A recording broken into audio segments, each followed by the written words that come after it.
Enforcement directorate అంటే ఎంత భయం అంటే కొంతమందికి అంత భయం. ఈ ఎమ్మెల్యే ఏకంగా గోడ దూకి పారిపోయాడట.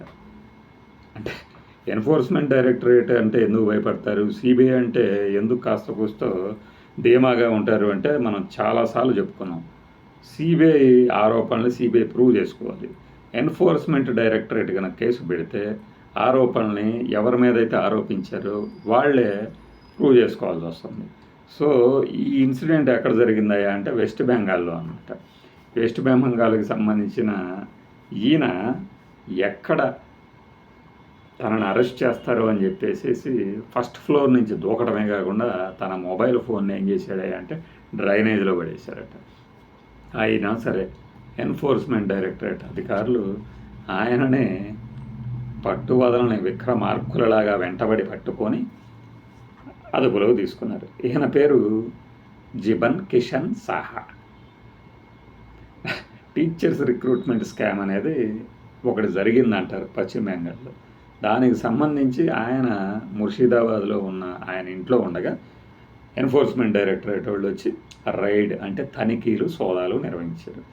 వెంటనే ఈ విషయం తెలుసుకొని ఆయన ఎక్కడ తనను అరెస్ట్ చేస్తారు అని చెప్పేసి ఒక జంప్ చేసి మరి కాంగ్రెస్ అంటున్నా, తృణమూల్ కాంగ్రెస్ అనమాట. తృణమూల్ కాంగ్రెస్ ఇప్పుడు అక్కడ ఏం జరిగింది అనేది పక్కన పెడితే ఉపాధ్యాయుల్ని రిక్రూట్ చేసుకునే స్కామ్లో ఈయన పేరు కూడా ఉంది అని ఎంక్వైరీకి వచ్చేసేసి పట్టుకుంటారు. అరెస్ట్ చేస్తే ఇక బయటికి రావడం ఇప్పుడల్లా కష్టం అవుతుంది అనుకున్నాడేమో. ఈయన కాన్స్టిట్యున్సీ ఎక్కడంటే బుర్వాన్.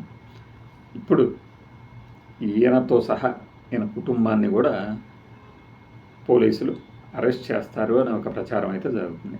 దీంట్లో మనీ లాండరింగ్ జరిగింది టీచర్స్ రిక్రూట్మెంట్ స్కామ్లో వెస్ట్ బెంగాల్లో అని కొన్నాళ్ళుగా సాగుతూనే ఉంది. అయితే ఒకటి పశ్చిమ బెంగాల్లో కొన్ని సంవత్సరాలుగా సాగుతుంది ఇది.